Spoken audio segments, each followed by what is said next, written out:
wanted something that was scalable and secure, and I think certainly the business side required it to be very slick in terms of user interface and just usability.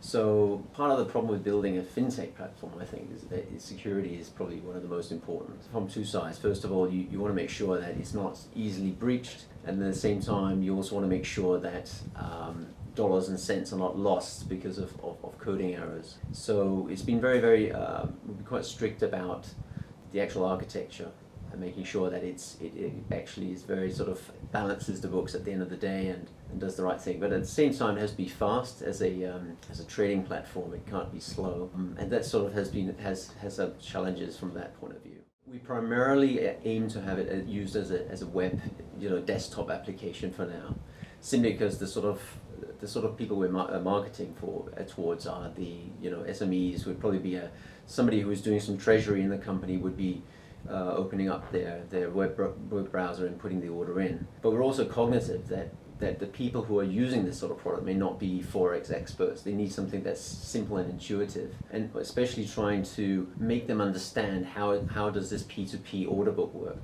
When they put something in and the order is not necessarily executed right at that second, because there has to be an order coming from the other side. How do you display that? How do you get a user experience where the customer can easily understand that? So that's something we've worked very hard on. And at the moment, actually, we have the platform out with beta customers primarily to gauge this kind of understanding, how easy it is for, say, accounting person in a company to use this platform to understand what's actually going on in terms of getting what are they buying, how much are they paying for, and stuff like that. Well, we did a lot of prototyping, to be fair. I mean, it's always been a deliverable to the end customer.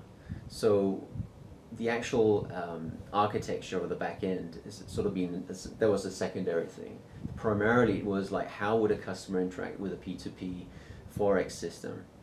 How could it be workable? How would somebody understand it? So we spent at least 6 months last year doing some mock-ups and it's like throwing ideas around, and then we came to a point where we thought, yeah, this could actually work.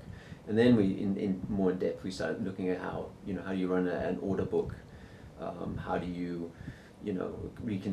reconcile different orders from different sides and so forth.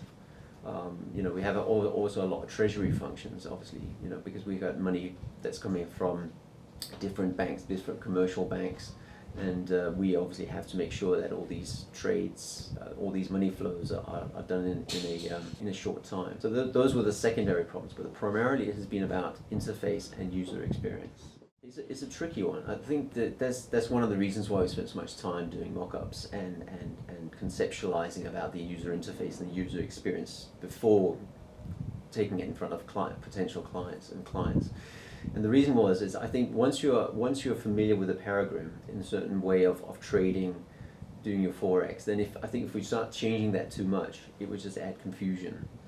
And so we've looked at a lot of competitors, or traditional online Forex companies, both doing retail and commercial, and trying to gauge, what are the good points and bad points of these various experiences. And I think we've come to a point with this that we're happy with. But yes, you're right. It has to expand. For example, we're starting with US dollar HKD currency pair, but eventually we'll expand that to other currency pairs. So how do you make sure that people understand how to switch between them, and how do you show order books from different currency pairs and so forth?